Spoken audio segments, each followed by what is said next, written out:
The Bayern game's turned into an absolute madness. To be fair, what the Kim Min Jae is lit. Oh man, he is so like I think I listen to rants, right? He calls him. I think they just call him Harry Maguire with pace, and it's so bang on, man. He literally is Harry Maguire pace. So any of the kind of mistakes you see Maguire make, and his kind of fragilities in terms of in behind and kind of feeling fragile on the pitch because he's so slow, that doesn't happen with Kim Min Jae, right? Because of the pace. But apart from that, mate, he is an absolute bozo. It's such a weird game. This is like 84 minutes gone, right?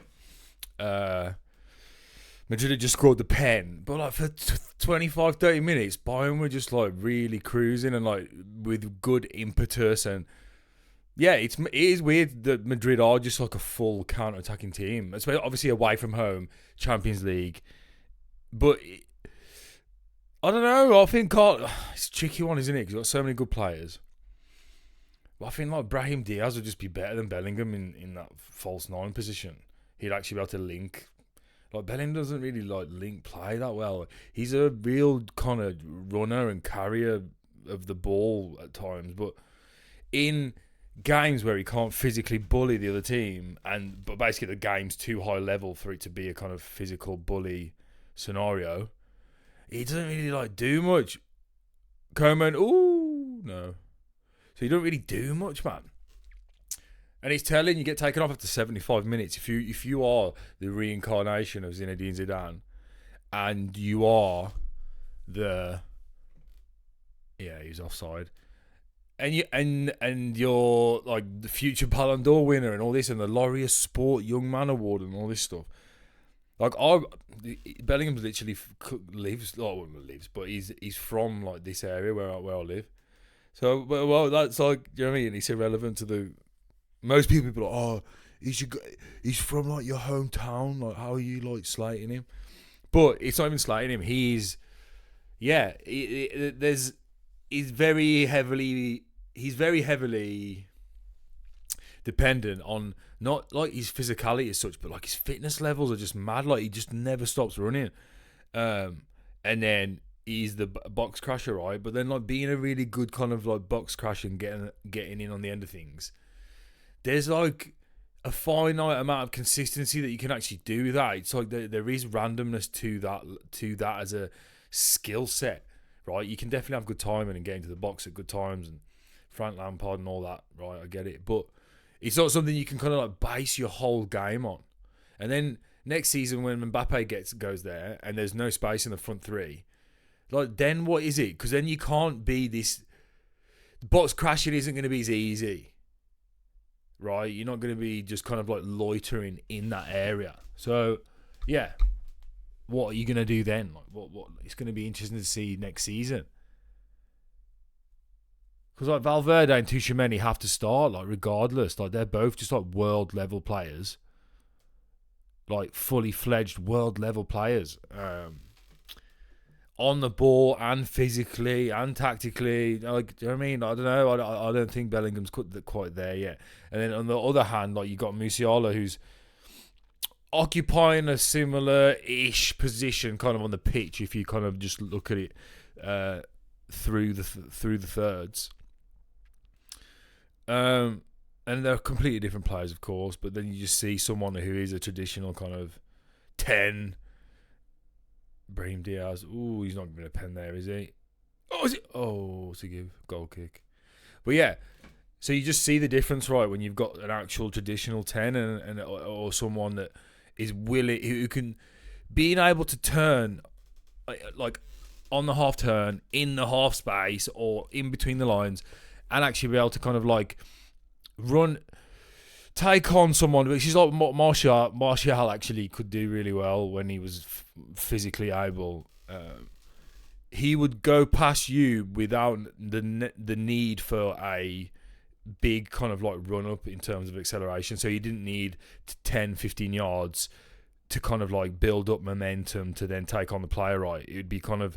It'd almost be one pace in a way, that he'd be going past you at the same pace as you're running, and you're like, how's he gone past him?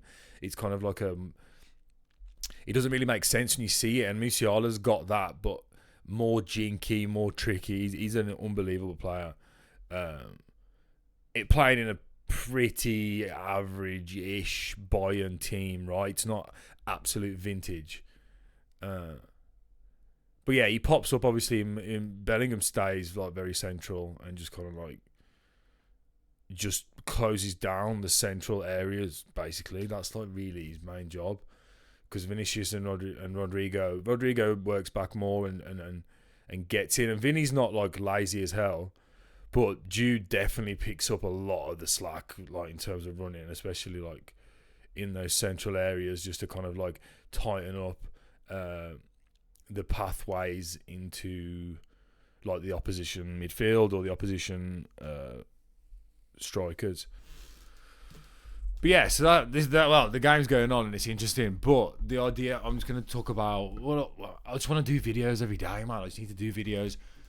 They need to be live as well, because otherwise, I don't know.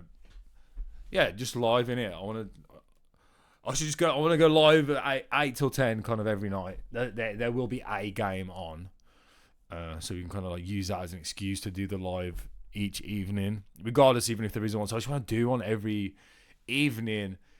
I know this is not alive, but then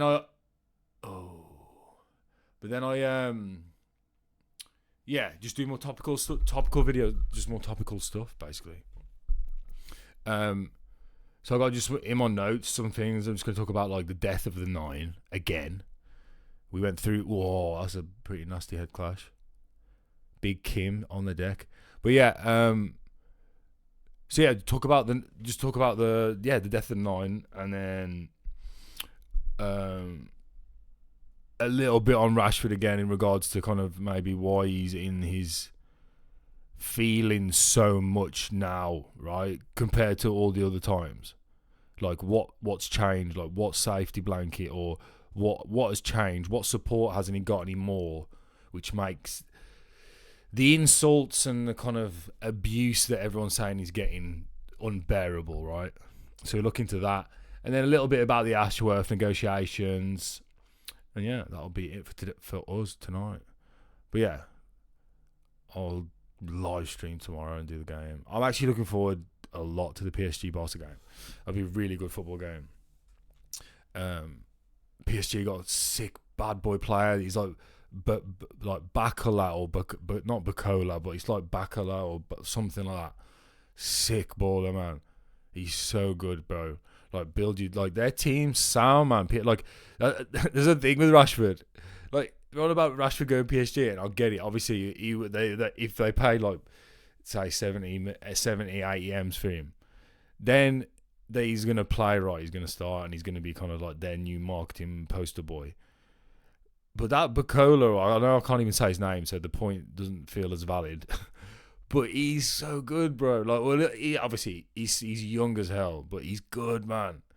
He's got a lot of potential, and he plays off the left, I think. So he's so much better than Rashford. Like that's like already that's the crux of it. So it's like, where are you gonna play? You're gonna play him up top. You're gonna just play him as a striker and just get him to bag as many goals as he can. I reckon that's probably the shout, really, and just have these techie ballers feeding him. But yeah, okay. Well, if we're on Rashford, we might as well talk about Rashford. So I wrote this note ages ago, and he's on about when he's walking around. So the idea is that I didn't even write it that long ago, right? 4 days ago. But the idea is, right, when you walk around, the title is when you walk around, everything is on the table. So if you are doing the kind of like such a kind of like disrespect to the fans because you don't care in it, like you weighed up the options and your feelings of discontent and like frustration or whatever it is, or sadness, or like oh you don't like me, whatever it is, right?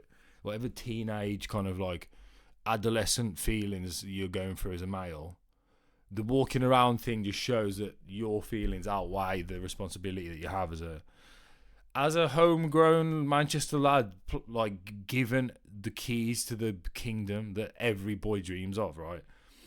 And then you choose to throw that back into everybody's face by walking around when there's play going on like 5 yards from you. Like, you want to talk about Pogba and Martial and whoever else, and Sancho and whoever else you want to attach with his bad attitude moniker. Man, I've never seen Pogba and Martial when there's actual play happening right next to them, and it's going side to side, like across your line. And and they're walking. I've never seen a player do that. Rashford is the first player I've seen do that at United. So when you do that, then everything's on the table. And yeah, I think the most hurtful thing and the biggest point is that when Rashford would go through periods of like a lot of the fan, or like some of the fan base just not being convinced by him and calling him out for his bad performances and his lack of kind of like development as a dribbler, or someone with like his lack of development when he cuts inside, like there's no improvement to what you do when you cut inside. His ability to go past the man has diminished. So it's like all these elements that have kind of like waning. And I think that when these elements are waning and you then are just walking around, even the most hardened Man United fans then are going to start questioning it. And I think that was the biggest comfort base that Rashford had. So like being the homegrown kid and like everyone basically gave him a break for whether it's bad games or bad decision making off the pitch, and the idea being that like his goal scoring form kind of like gets him out of these bad performances or this kind of like ineffective game. And I think Rashford could always fall back on his hard work. Right, when he first came through, he like worked his arse off, and then he'd still have these times where he just looked like he wasn't even belonging at the level whatsoever, right? These moments of like, that's a Sunday league player almost, right? There are those moments that happen in Rashford's repertoire. He has got that. So, but what he'd do is he had this intense, like hard work, like this humble hard work attached to also his like fronting pace and his true striking of the ball. So you strike the ball true. You've got like insane pace, like the freak of nature pace, and you work really hard. So like those things people can digest and they can get on board with. And then when you go through a purple patch of games and you're scoring like whatever, like 16 in 20 or whatever, then the world is your oyster. Like when Rashford was doing well in that after the World Cup and before, like that, this 17 kind of game period that he's had in the past 4 years, that's been really kind of like elite level goal scoring form. Everyone was just sucking him off. All the United fans were, even all opposition fans just love him as well, or they did. They like eulogising over Rashford because then maybe they don't watch the games as much and they just see the impressive consistency of goals. Everyone was loving him. There's no hatred to him. He's one of the, like, if we want to talk about like abuse and then attack, obviously just racism comes into it when you're talking about a black player.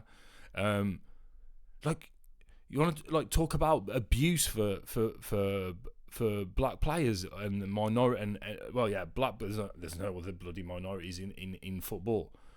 But you talk about the abuse and racism and abuse in general that black players get. Like I would suggest that. Obviously, apart the Euros penalty miss, obviously, which is horrific, and any racism is horrific. And saying you get less racism than someone else is obviously not like a barometer. But in regards to the abuse that black players have got in recent times, I think that Rashford is like one of the more loved black players within this culture that obviously has a big problem with such things. So if that's like any even point to kind of like mark it off, I feel like Rashford is kind of like, yeah, like revered around the country. And that, as sadly, we can't say that's the case for all black players or foreign players that come over.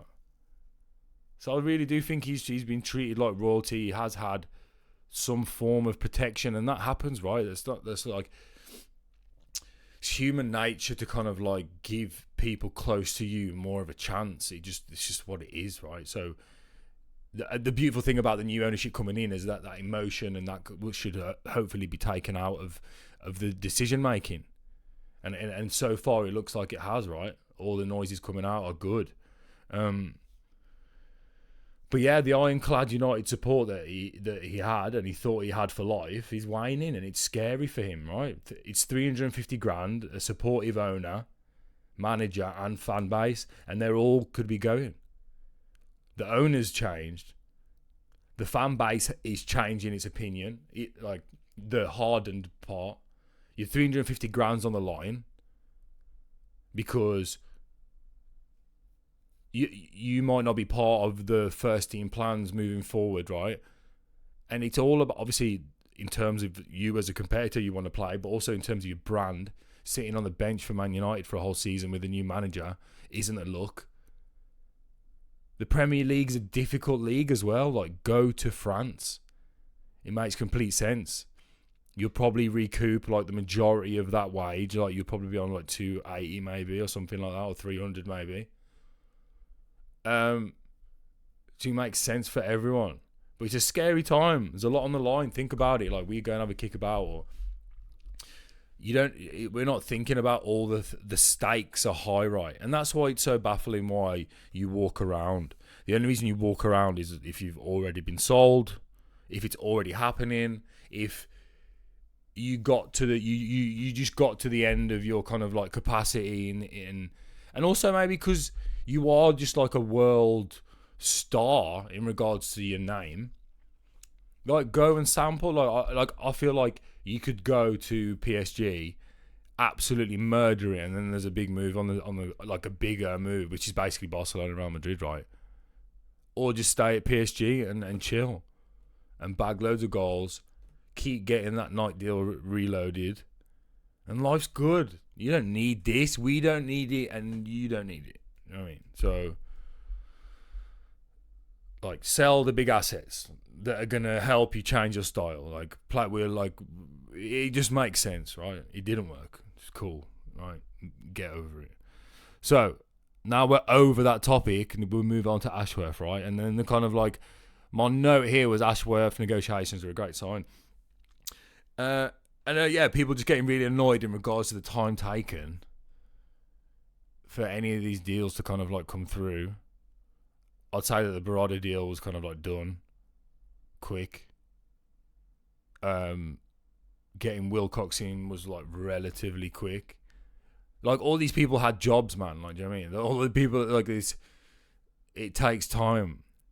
But in the grand scheme of things, even though football seems like this crazy, like everything's so quick. Like, they took over at the beginning of the year pretty much, right? It didn't get finalised till February. So realistically, they've been in their tenure for 2 months, and we're moaning that this one guy hasn't come in yet, who's just took a job with the Saudis, who are fuming that their bank isn't enough to basically have everything or have what they want. And so quickly they've realised that there's a massive hierarchy, and they're never going to get anywhere near Man United, regardless of what's going on the pitch. So things take time. And I think people that are like, oh, just pay the money, man. Like, just do it. Isn't that the problem? What we've just been doing for however long? Like, it's about changing opinion, and each decision it reverberates, especially with Man United. Each decision reverberates around Europe, and it's like, oh, okay, this is how they're doing business now. This is how they dealt with this player. This is how they dealt with this manager. This is how they dealt with the technical director. This is how they deal with their negotiations now. They're not going to this price, or they'll take this long, you know. So if it ends up where Ashworth's in the court of arbitration and it gets sorted out in like 2 months or a month or whatever, then that's fine. If it gets sorted where it's like, oh, actually, yeah, it's 4.8 million we pay him, then that's where it's meant to be, isn't it? And that's where we're wanting to be as a club, like, just to have some seriousness about us. It's like, you got to show how you're wanting to, you do everything.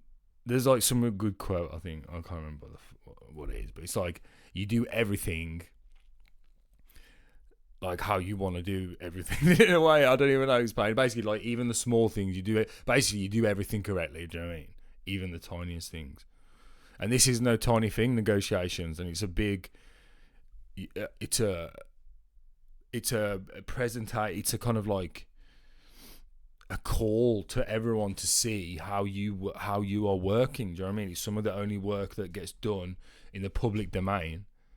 So you've got to do it correctly. And obviously, we're not used to these things. This is the problem. These fans aren't used to real structure and real kind of progress and like real methodical manner to move through decisions, right? Because that's all this is, isn't it, right? Good or bad decisions. And now the death of the nine, mate.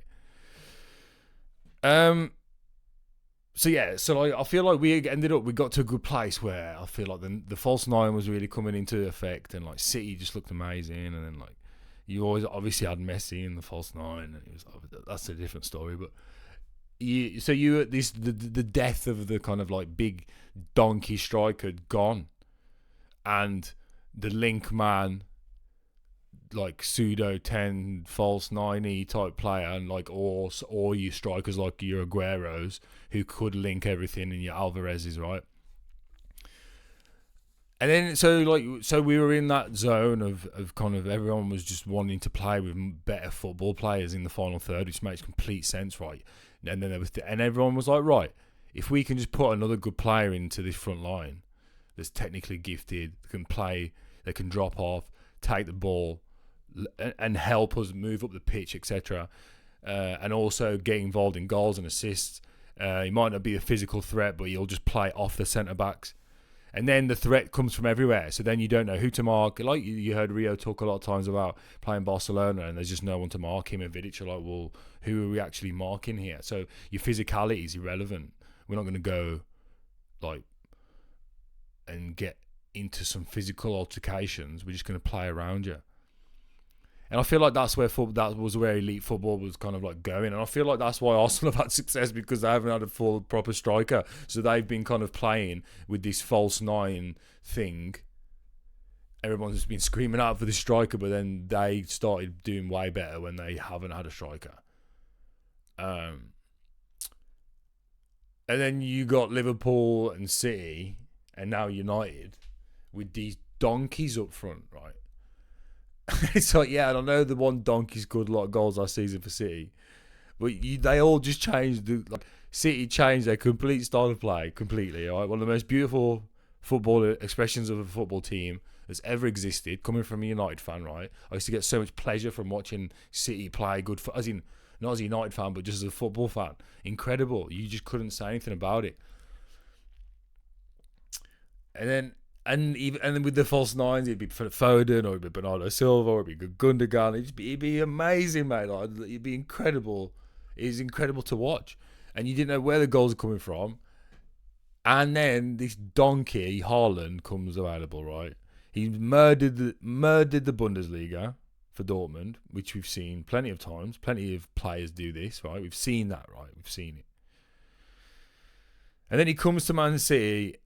And obviously, the higher lines, and De Bruyne is just picking them off, them slide rule passes over and over again. And then he's got like 30 goals before Christmas or something ridiculous, right? And that's insane, right? Fair play.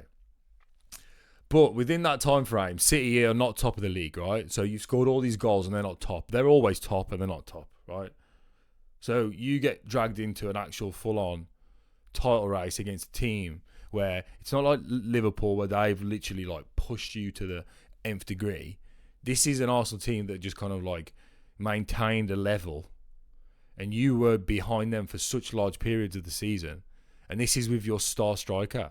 So, but in this period where you're chasing Arsenal, before Christmas, you changed from your 4-3-3 that Pep's played, the purest ideologue manager that's ever existed. Yeah, the purity of the game. He changes his formation for the first time in history from 4-3-3 to a 4-1-4-1, just so he can have four creatives feeding you as a striker. So then it's like, right, the other team are just so focused, and they know that this guy is the threat, and they're always trying to get the ball to him. And then you think, well, the other players are still there. They're still obviously trying to score. They're still trying to assist, blah, blah, blah, blah. What happens subconsciously is when you do have such a kind of specialist person as a striker, right? and they literally can't get involved in the link-up play at all because it just slows everything down and it's clunky. You lose the ball. You're prone for counter-attacks because you are prone for counter-attacks as Manchester City, even if Kyle Walker's playing.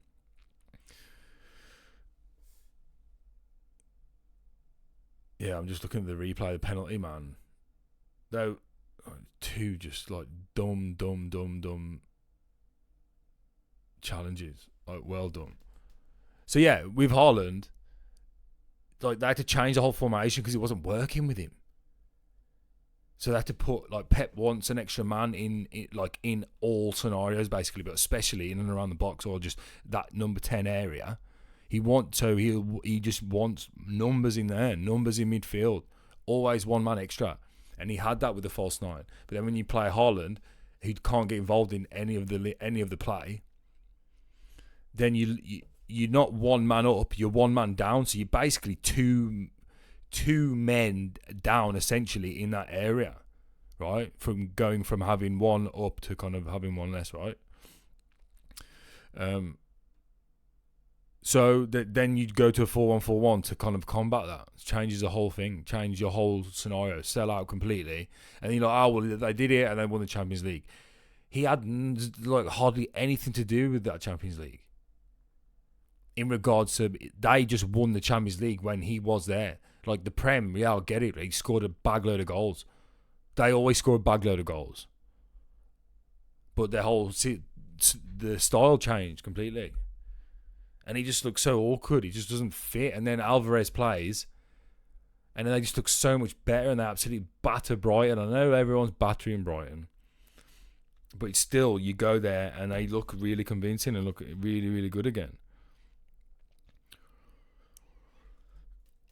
But football is politics, right? So then you sign these kind of players and there's a political element to it. It ain't just a straight football decision, even for Pep Guardiola. And I feel like maybe there's an element with sometimes when teams make signings, especially when they're at the top and they're financially like in a really good position, like City are, especially in that summer when they bought Haaland. They were like, that's when they made money that summer when they bought Haaland, I think, or their outlay was like 5 mil.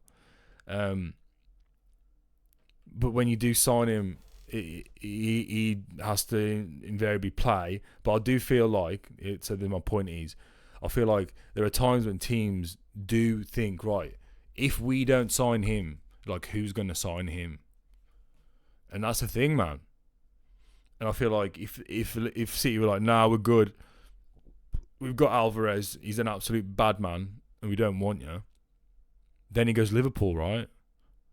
Or does he go Madrid straight away? Would he got the Madrid move then?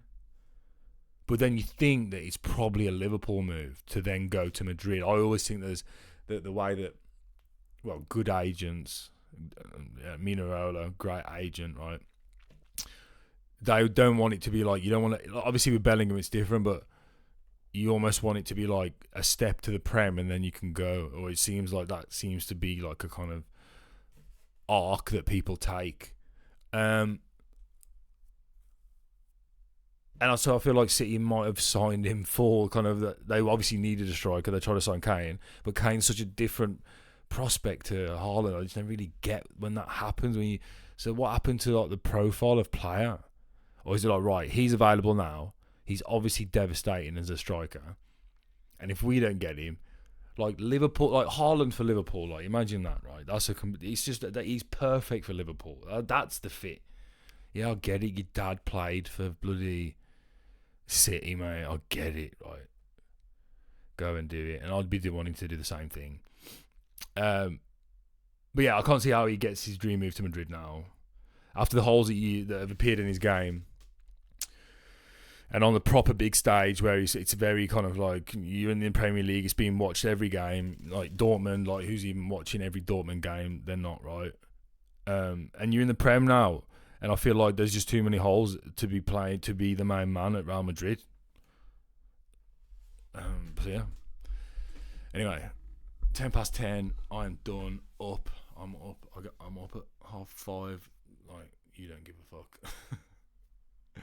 Wow. Anyway, and yeah, tomorrow I know do some Man United. I'll do some Man United videos or a Man United video. I need to get like a thing here so I can like attach this. So it just, I don't know. So it's like here or some shit. Yeah. But yeah. Daily videos and daily live streams. That's the plan. For all the season, the rest of the season. The good ending, the good, where it gets interesting, where it gets proper. And then obviously you get into the Euros, and there's like the Copa America, and there's all sorts of stuff, man. So all the way through and into next season, and yeah, onwards and upwards. Vamos, or not vamos. How do you even say "come on" in German? I don't even know. But anyway, whoa, what the fuck? Anyway, I'm out of here. Peace out.